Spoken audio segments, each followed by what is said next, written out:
G'day and welcome back to Duxley Gaming and Goldcrest Valley Farm. We are returning here back to Goldcrest, back to where it all began in FS17, and we are going to start from scratch. So we've just commenced obviously with this a couple of episodes ago.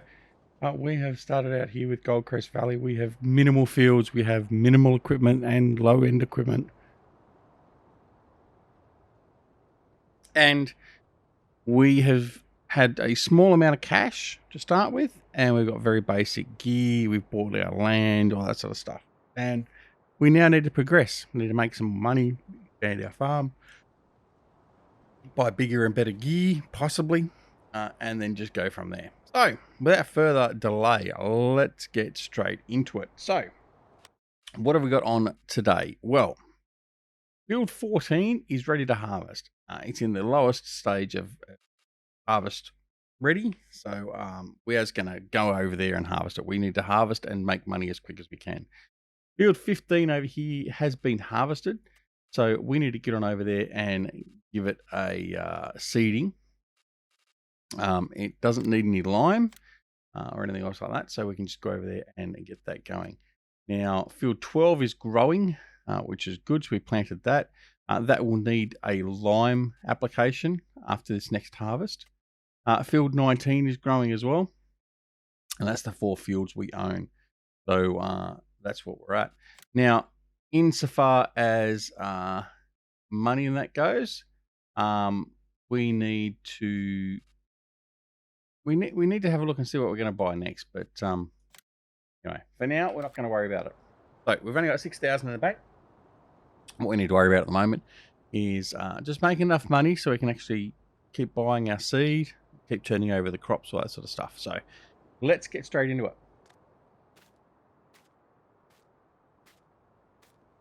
The first thing we're going to do is we're going to head down here, we're going to grab our combine, we're going to head on over to field 14 and we're going to harvest it. Get a little rostal smash. That's what I call it anyway. It's the rostal mash. Right, but anyway, here again, I'm going to butcher everything I talk about. So, right, going to head on over and we're going to manually harvest this field. It's not going to take that long, I don't think. Probably the full episode, but we'll get this done and move on from there. All right. We're going to unfold. No, we don't need to unfold this one, do we? Come in and get started.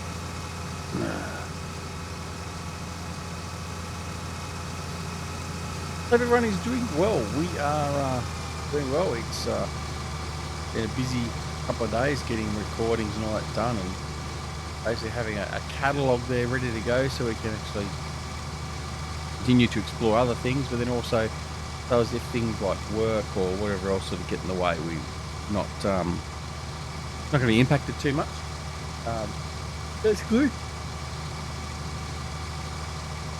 We spent some considerable time on one of our maps doing some, in fact 2 of our maps have had some major changes done to them. One is still in progress significantly and the other one has been almost completed. So yeah, we're having a very busy time with our Farming Sim series,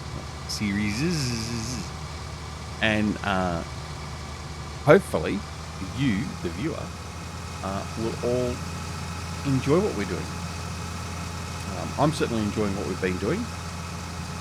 I do like the beautification and the modernisation and stuff of farms. So if you've actually seen our Western Australian series, you will see that, and you remember that we did some significant changes to the farm there, and the driveway and all that sort of stuff to the farm, and it came out really, really well, and we're really happy with that. We did a nice little update to the path up to the farmhouse, and the main entrance was upgraded and all that sort of stuff, and I think it really came out very, very well. And hopefully the changes we're making to the other couple of maps we're working on at the moment will have the same effect. One of them does already. One of them looks fantastic. And I say that coming from an autumn perspective, in the fact that the trees dropping their colour and all that sort of stuff, the few deciduous ones that are there, really sort of makes the map sort of pop, and it does make it look really nice. So no spoilers though, and I do hope that you'll see them soon and that you'll enjoy it as much as I've enjoyed creating it. And we'll probably do the same thing here. I mean, this is certainly a map that we can spend a lot of time on. I mean, these fields aren't huge, and it's not a huge map in that regard. So, I mean, again, I don't think this is a map where we're going to have the biggest and baddest machinery that's available to us. I don't think this is going to be for the big ideal combine harvester. I mean, we probably can go one upgrade, so go something a little bit bigger, but getting like a 45-foot header and combine, you're going to do 2 runs of this field, and it's going to be basically complete. So I don't think there's any point in doing that, to be honest.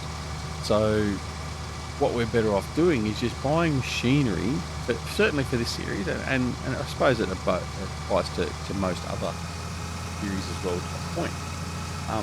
We want to buy the equipment that is best suited for the farm and the size of the fields and the crops that we're dealing with. So if we pull up the map and look at the size of these fields, it's only when we get to sort of field 5 and 20 and perhaps 31, 27, we've really got some big fields. So this sort of size combine, or the next size up, so like one of the small case or massives or something like that, or the Tucano, the class Tucano, they're the sort of size harvesters we're going to be looking at. We're not going to be going, like I said, the big ideal, the big 2020 class combine, or the big New Holland or anything else like that. I think that sort of defeats the whole purpose. So yeah, and we're not going to go to the biggest and baddest trailers, for instance. I have got my preference for what I'm going to do in relation to transporting equipment. Transporting crops and stuff like that. So yeah, we'll have to sort of see how that all pans out. But I've certainly got definite ideas of what I'm going to use. Now, I guess the only other thing we need to work out is we need to work out 2 components. One, we need to work out what animals, if any, we are going to use on the map. And the second part of that, which goes hand in hand, is where are we going to place the animals? Because obviously on this map we don't have any animal pens on the map. So we've got to find a location for the animal pens and install them and get them up and running. So this can possibly go over to you and sort of say, well, right, it's going to be a few episodes before we're going to be doing that. It's probably going to be quite a few episodes, because the animal pens are $100,000 to $200,000 each. What is your opinion? What's your thoughts about it? Let me know in the comments. What should we go with? I mean, normally I always go with sheep. I always start out with sheep. But you let me know. What should we go with? Should we go with cows, or cows and pigs, or whatever else? So you can help me decide on exactly what we're going to do on this farm. It's starting from scratch. We don't have anything really there ready to go. But yeah, let me know. Now, the other thing I did want to point out as well, and I think I mentioned it in the second episode, or maybe the third one, or whatever we're in. If you recall in the first episode, there was a problem with dumping crop into the silo. Certainly in the start from scratch mode. No, we could dump it, but we couldn't see it. We couldn't access the grain that was in the silo, even though we owned it. Now, the fix for that is quite simple. It's a change to the XML in your saved game file, which fixes that. Now, I'm obviously not going to go through the details of that here and now. But if you need to know that information, you're having that problem, and you don't know where to go and how to fix it, come and join us in Discord, and I will talk you through it and provide you with a change you need to make to get that to work again. It is quite simple. It's just a matter of editing one file. So hit me up on Discord, and we'll help you get all that sorted and get back up and running as well. But yeah, so it's very simple. But I know I can't remember the name of the person who's actually already asked me, but someone's asked me in one of the comments about fixing it, and I've given them the fix for it. So it's also in the comments of, I think it's the previous Goldcrest video to this one. But yeah, it's there somewhere. So anyway, all right. So we're almost full here. So we might as well put the pipe out. Oh, I've still got my HUD hider on. So one of the things we do always use here at Duckzilla Gaming is to use a good friend Andy, or GTX's easy development mod. That helps us set things up for starting and all that sort of stuff. It does mean you can do some cheating, I guess, in the game as well, like as in adding money anytime you like or whatever else. But the important thing for us is it gives us the ability to change many things and set up the fields when we're first setting up a series and all that sort of stuff. So at the moment, I had it enabled to hide the HUD just so I could do the screenshots for the graphics for the video. I haven't turned it off, so right. But at the moment, anytime I press O, it hides the interface. So obviously, because I've pressed O to bring the pipe out on the combine, the interface has been away. Anyway, all right, we're going to cut across the grass here. And all this grass in here we are going to mow, because it's our grass, and we're going to mow it and capture it and have that available to us. I'm not so sure whether our silo takes grass actually though, so we may have to look at baling it, or doing something a little bit different. But anyway, we're just going to put a pause in here just for 2 seconds, and we are going to come back. Okay. So what we did is we've just turned off our HUD option. So now when we put the pipe in and out, disable the HUD. Right. So that's done. We've offloaded into that. So let's... Oh, wrong key. All right. Lower, and let's continue on. Right.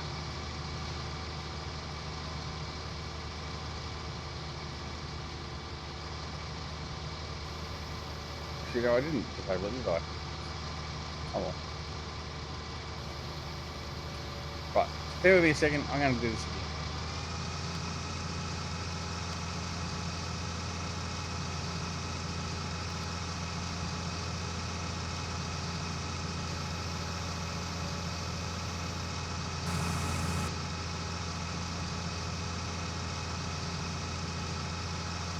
Okay, now we're back. Fixed it now. Turned off one, turned on the other. Anyway, right, so that's all been fixed. Anyway, nonetheless, let's continue on with this harvest of our soybeans. Again, like we've said previously, and I sort of alluded to at the start of this episode, we are going to be harvesting, selling, harvesting, and selling, harvesting. We need to have as minimal amount of expenses as possible at the moment, and cycle our crops through and make money as quick as we possibly can. Now, one of the other things we can do, and we possibly will do, is we could do a couple of contracts. Now, the only thing with the contracts though is I think in FS17 the pricing of the contracts was a bit high, like you made too much money from it. I think it's the complete opposite in 19. I think it's a little bit too low, and generally you're not making anywhere near the money you should make for the time you're spending on the field. But what do you think? I mean, I've not done enough contracting, I suppose, really in 19 to to make a definitive statement on that. As someone pointed out the other day, I haven't got the achievement for FS19 for contracts yet because that's how few I've done. So what do you think about the contracts? Is the pricing definitely too low for FS19, or is it just my misunderstanding and it's actually okay? Let me know down below in the comments because I'd be interested to see what your thoughts are on it. And no, this is not going to turn into a giant bashing episode. That would be quite easy to do. However, we're not going to do that. I just purely from the sake of necessary information, know what you think, because I respect your opinions, obviously, because you're playing this game as well, you're watching the game and all that sort of stuff, and you have thoughts, and you may do things totally differently to what I do here, and that would be totally understandable. But you may find that the contracting prices and that is actually very reasonable, or you might even find that you think it's high. But let me know. I'm gonna have to look at it myself, and then I'm gonna have a look at see how pricing is organised. Like, is it purely done in game, or can we sort of manipulate that with XMLs and the save game? So, like for instance, could we increase the payout by say a factor of 10-15% or whatever? And that sort of difference would probably be all you would really need to start making it more efficient. I mean, I don't want to pay myself 5 times the amount, so it's unrealistic factor. But I think it just needs to be an amount that is reasonable, and it makes it worth your while spending the time on the field doing that work for the other farmer. Now, I know there's a couple of mods out there now where you do a harvest for a farmer and you leave the straw swap on the field. You've got the ability to go and collect the straw yourself and have the straw. I'm not so sure how that works. I haven't actually used it, but I am aware that mod is out there. So if you've used that mod as well, let me know about that, because that may be the option to where you actually make the money. Like if you're doing a mowing job and you can go and collect the grass swath, or you're doing harvest of straw or whatever else, and go and you do a harvest of wheat and go and collect all the straw off the field after you've finished the contract. Yeah, so let me know, is it actually worthwhile? Is it beneficial to do that as well? Because obviously you're going to spend a lot more time afterwards doing that. You have to have your own baler for that, I'm assuming, or your own pickup wagon. How long does it last? All that sort of stuff. So there's all those sorts of things where the questions need to be answered. But and I may sometime this week, after I've done all the recordings I need to do, go and have a look at that and see if it's worthwhile putting that in myself.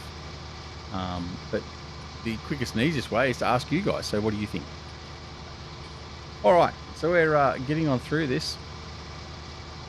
We're probably not going to even finish this field today,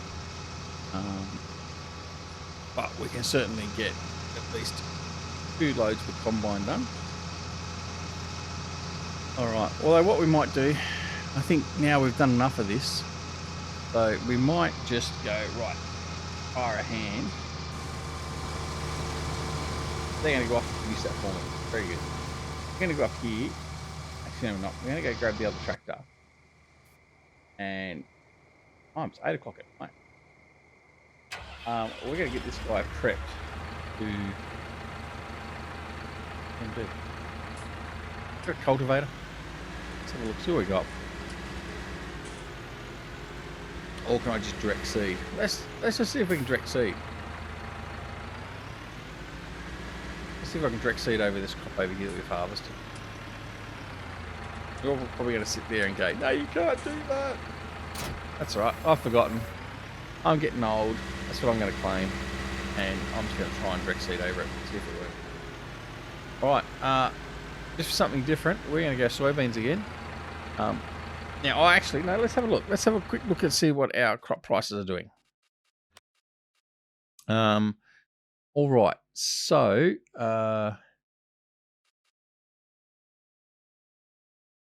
yeah, it's soybean. Soybean's the crop that's going to make us the money. So, soybean it is. Right. Let's see if this is gonna do what we want to do. Looks like it might be. Yeah. I think it'll work. What we're gonna do. Alright. So we're gonna start seeding. So we've got, he almost needs to be empty over there, but that's okay. We can go do that once he's full. We're gonna seed this one. So we're gonna get sick of the sight of soybeans very early on.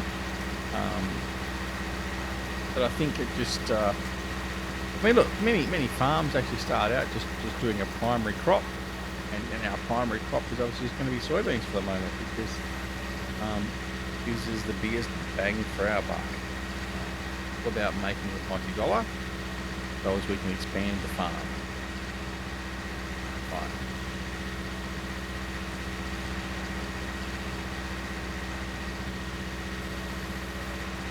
Go here. Other than that, I hope everyone, like I said before, is doing well and okay. I hope you're all keeping safe, washing your hands regularly, all that sort of stuff, to help make sure that you help in eradicating, putting this horrible COVID-19 situation behind us all. Make sure you're practicing your social distancing and all that sort of stuff. There are many idiots out there that are saying it's all not worth doing. It's a government conspiracy with the tinfoil hats and all that sort of stuff on. And I just have one thing to say: just do it. Don't put others at risk for your stupidity. What you think is fine. However, there are thousands of people that have died from this. There are thousands of people that are in mourning that haven't even been able to go to a funeral to say goodbye to their loved ones, or they haven't been able to be with their loved ones at hospital when they've passed away. So basically, for those of you that don't believe it's real, pull your heads in. Either go off to some distant location and just leave everyone else in the world alone, or do what the governments and all the authorities want you to do. Help everyone work together, keep everyone safe, because that is the primary goal. And hopefully all of you will stay safe and your family will stay safe from here on. So, yeah, all I'm going to say, but I'll give you a warning. If anyone comes on here and actually basically starts imparting their wisdom of the fact that it's all a conspiracy or whatever else, I'm all for a bit of fun and games, but that is not something we will entertain. So don't bother, because you will get a very short shift and be blocked and banned and all that sort of stuff. And I'll have no hesitation in doing that straight off the bat. There'll be no chances. It's a very serious matter. There's a lot of people that have died, a lot of people that continue to die, and it's certainly no laughing matter. We will make some quips about COVID-19 possibly sometimes, but certainly we won't be making fun of generally all of those that are affected by it. So yeah, just as a bit of a warning, just to make sure that, but just please make sure you're looking after yourself and your loved ones through this very difficult time for everyone. Right, so on that point, on that note, then we got a bit of a downer. Combine is ready to offload at this guy. Now, unfortunately, combine driver didn't really do the right thing by us and bring it outside of the field area. So we're just going to have to drive in here and take out a bit of the crop. That's okay. We can wear that, I guess. On this occasion, anyway.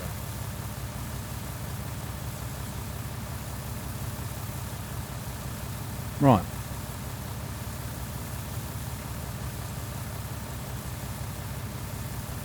Very slow at offloading this combine, but I mean, look, this is what we expect. We've got a small combine.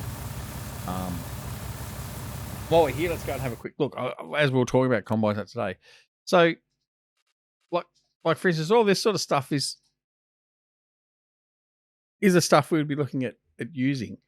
Up to probably the Tucano. The ideal and the CR10 definitely we wouldn't be using. The actual flow, no, we wouldn't be using that one. There's no chance in that one being used. So the big brother of what we got now is probably possible. So he has a 10,000 litre capacity. This one we're using now has a 4,500. So it is a big step up. If we have a look at the headers that are available. So we're using the PowerStream 500, which is a 5 meter header. And the next one up on that is a 9 meter header. So that's probably not so bad, but it's certainly nothing like having a 13.7 meter, 12.3 meter. So even though it's getting bigger, it's not getting so big that it's sort of ridiculous. So that's probably what we'll look at end up doing. We'll probably just go the bigger brother of this combine. Why not? I mean, we're using a brand that we haven't used for a long period of time. So that's probably what we'll end up doing going forward. And speaking of going forward, I need to go forward and get out of your way. Right. I think what we'll do is just, as we're signing off, we're going to go and offload this into our silo. And when we come back in the next episode, we'll be on the next day. And we'll continue on with all that the farm has here for us to do. We need to get this field seeded. I might do that off camera. I might do some nighttime seeding just to get that knocked over for today. And we'll probably finish the harvest as well. So we can wake up in a new day with a whole pile of new tasks to do here in Goldcrest Valley. All right. So, hope you're enjoying the series. As we said before, leave a comment on what you think we should do in relation to the animals and combines or whatever else. Just leave a comment and say good day if you want to. We enjoy that as well. Don't forget to come and join us on Twitch, Twitter, Discord, and Facebook. The details for all those are down below in the comments. Also, don't forget that you can, if you wish, become a supporter of the channel via Patreon. Details for that are down below as well. You can become a Patreon for as little as $1 a month. And of course, apart from all that, and as I've said previously, please make sure you take care of yourselves and your loved ones at this point in time. And we will see you again very, very soon back here at Goldcrest Valley Farm and Ducks All Gaming. Take care. See you later.